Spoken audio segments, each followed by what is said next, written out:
بغیر اجازت دوسری شادی پر پہلی بیوی کو حق مہر فوری ادا کرنا ہوگا۔ سپریم کورٹ کا فیصلہ، حق مہر کی فوری ادائیگی کے پشاور ہائی کورٹ کے فیصلے کے خلاف اپیل خارج کر دی۔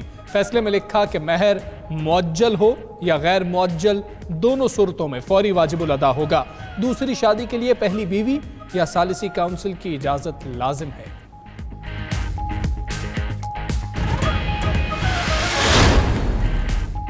کراچی اور اس کے عوام کو تنہا نہیں چھوڑیں گے، وزیر اعظم کا کراچی کی حالت زار کا نوٹس۔ تمام وفاقی اداروں کو کراچی کے شہریوں کو ہر ممکن ریلیف دینے کی ہدایت۔ این ڈی ایم اے اور پاک فوج کے اقدامات کی تعریف بھی کی۔ ادھر پانی میں ڈوبے کراچی میں پاک فوج کا ریلیف اور ریسکیو آپریشن جاری۔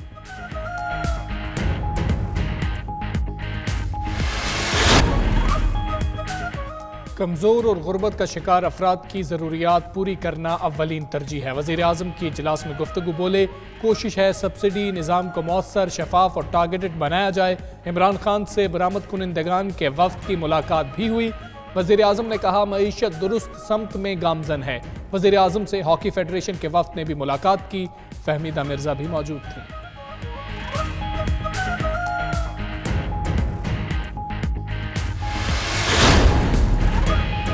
وزیر اعظم کا افغان قومی مفاہمتی کونسل کے سربراہ عبداللہ کو ٹیلی فون۔ عمران خان نے پاک افغان تعلقات کی اہمیت پر زور دیا، کہا افغان فوجی حل نہیں، پاکستان انٹرا افغان مذاکرات کے جلد آغاز کا منتظر ہے۔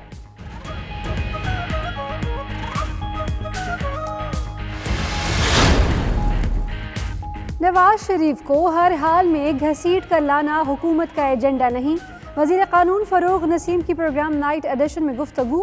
بولے حکومت صرف عدالتی بالادستی کے لیے نواز شریف کی واپسی چاہتی ہے، اگر نواز شریف واپس نہیں آتے تو توہین عدالت ہو جائے گی۔ مزید بولے کچھ معاملات میں وارنٹ کے بغیر گرفتاری کا قانون پہلے سے موجود ہے، اپوزیشن نے ایف اے ٹی ایف کی ریکوائرمنٹ پڑھی ہی نہیں۔ حکومت مخالف تحریک چلے گی تو نواز شریف کی واپسی کی تاریخ بھی آ جائے گی۔ رانا ثناء اللہ کی پروگرام ہو کیا رہا ہے میں گفتگو۔ بولے اگر نواز شریف اپنے ساتھ حکومت کا بھی علاج کر کے آئے تو صورتحال مختلف ہوگی۔ حکومت کے علاج کے متعلق فضل الرحمان 2-3 ہفتے میں بتائیں گے۔ لگتا ہے اپوزیشن اور حکومت میں دو بدو لڑائی ہونے جا رہی ہے۔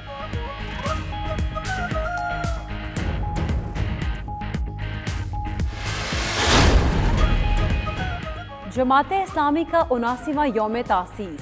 لاہور میں مرکزی تقریب سے خطاب کرتے ہوئے امیر جماعت اسلامی سراج الحق نے کہا بلدیاتی انتخابات شفاف ہوئے تو سرپرائز دیں گے۔ موجودہ حکومت مشرف کے نقش قدم پر چل رہی ہے۔ فیٹف پر نون لیگ اور پیپلز پارٹی نے حکومت کا ساتھ دیا۔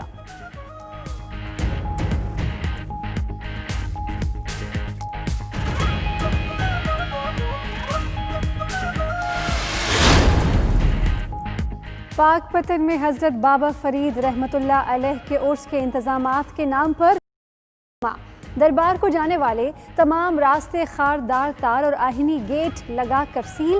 زائرین کو مشکلات پر دیوان عثمان بھی بول پڑے، کہا زائرین کو دھکے دے کر دربار سے نکالا جا رہا ہے، اگر وزیر اعلیٰ آئے تو انہیں بھی بہشتی دروازے سے گزرنے نہیں دیں گے۔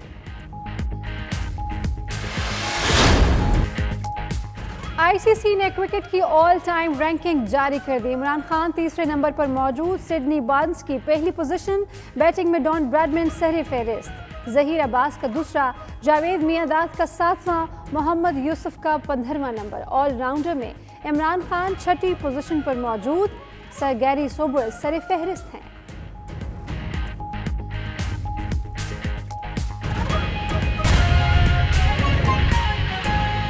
کر کے لایا۔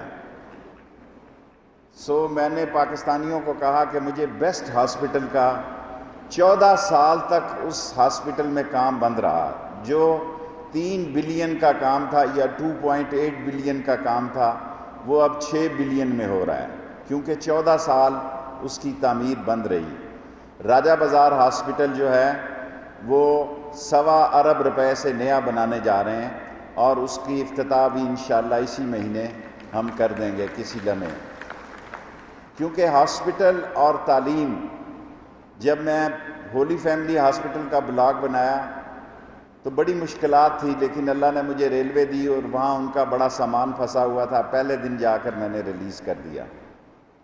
میں نے دنیا کی بڑی ساری یونیورسٹیاں دیکھی ہیں، کولمبیا، ہارورڈ، ایسیکس، برکلے، لیکن میرے وسائل اور حالات نہیں تھے کہ میں پڑھ سکتا۔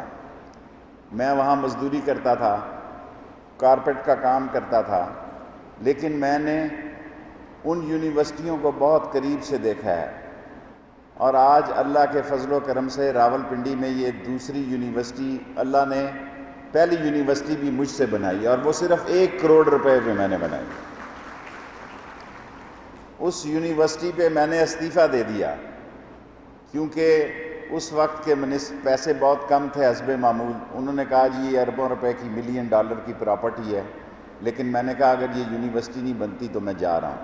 اسی طرح جس طرح میں نے ML1 پہ میں مشکور ہوں جناب عمران خان صاحب کا، اور چیف آف آرمی سٹاف جناب قمر جاوید باجوہ کا، کہ چین کی ہر میٹنگ میں انہوں نے، میں دیکھ رہا ہوتا تھا یا باہر ہوتا تھا، ML1 پہ زور دیا، اور آج ML1 کا ایکنک اپروول ہو گئی ہے، اور 31 تاریخ تک اس کا ٹینڈر لگ جائے گا۔ یہ بہت بڑی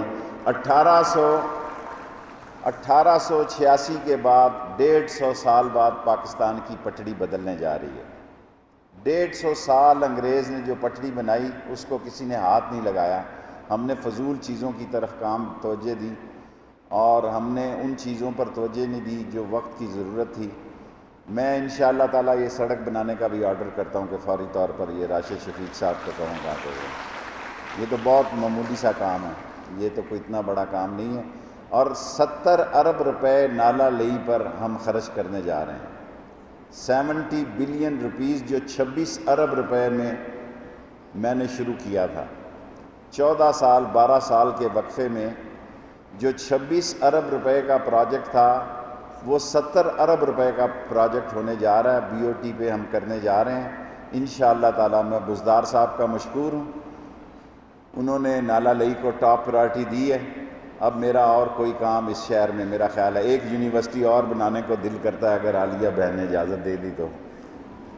اور چائنیز نے مجھے خواہش ظاہر کی ہے کہ وہ ایک انٹرنیشنل یونیورسٹی بنانا چاہتے ہیں، جگہ میرے پاس ہے، اصل مسئلہ جگہ کا ہوتا ہے۔ اب میں جب حالات ٹھیک ہوئے، میری صحت ٹھیک ہوئی اور راستے کھلے، تو میں انشاءاللہ ایک یونیورسٹی اور ایک انٹرنیشنل یونیورسٹی بناؤں گا چین کے فنڈ سے، اور یہ پیسے جو ہیں اس انٹرنیشنل یونیورسٹی کے لیے اجازت لینی پڑے گی۔ اصل کام جو ہے کہ یونیورسٹی کا، انٹرنیشنل یونیورسٹی کا آپ MPhil اور PhD وہاں کریں گے۔ PhD اور MPhil کی یونیورسٹی کے لیے دنیا میں کس یونیورسٹی کا ہمیں اجازت نامہ ملتا ہے، اس پر ابھی ہم نے کام نہیں شروع کیا، ٹائم لگے گا سال ایک عرصے میں، لیکن یونیورسٹی بنانا ہم شروع کر دیں گے، انٹرنیشنل یونیورسٹی بنانا بھی ہم شروع کر دیں گے، یا اگر ہم نہیں ہوئے تو ہمارے بعد آ کے کوئی اس کام کو مکمل کرے۔ میں آپ سب لوگوں کا مشکور ہوں، ستی صاحب نے بھی بڑی محنت کی ہے، اور آپ یہ سن کے حیران ہوں گے کہ یہ 5000 بچیاں جو پڑھتی ہیں، جو یونیورسٹی میں سندھ کی بچیوں نے بھی آ کے داخلہ لیا ہے۔ یہ ایک محفوظ شہر ہے، ہم نے بدماشوں کی گردنیں اڑا دی ہیں سیاسی طور پر، وہ گردن نہیں اڑائی جس کا کسی اور نے ذکر کیا ہے۔ ہم نے اس شہر کو ایک محفوظ شہر بنایا کیونکہ ہماری بیٹی پڑھی لکھی ہے، ہمیں کوئی شکست نہیں دے سکتا کیونکہ اس شہر کی بیٹی پڑھی لکھی ہے، اس شہر کی بہن پڑھی لکھی ہے۔ اور آخری بات کہ جب انگریز نے ڈھوک کا لفظ یوز کیا تو یہ بعد میں ڈھوک بن گیا، پاکستان بننے کے بعد بڑی تیزی سے ترقی ہوئی پنڈی میں۔ یہ نیا محلہ جو ہے پاکستان بننے کے بعد سب سے پہلی آبادی تھی۔ ڈھوک، جہاں بھی لفظ انگریز نے ڈھوک کو استعمال کیا لیبر کے لیے، مکینک، موچی، درزی، دھوبی، نائی، ویلڈر، مشین مین، ڈرائیور، پنڈی میں یہی بدلہ لے سکتا تھا انگریز سے کہ ڈھوک مٹکال، ڈھوک ہسو، ڈھوک رتا، ڈھوک لائی بخش، تمام ڈھوکوں میں نے بیٹی کا سکول اور بیٹی کا کالج بنایا۔ ایک ڈھوک راولپنڈی کی ایسی نہیں ہے، سامنے سکول بنایا اور اس کے ساتھ کالج بنایا۔ سو آپ جو ڈھوک کا لفظ استعمال کریں گے وہاں آپ کو ایک بچیوں کا کالج ملے گا، اور آپ میری خوشی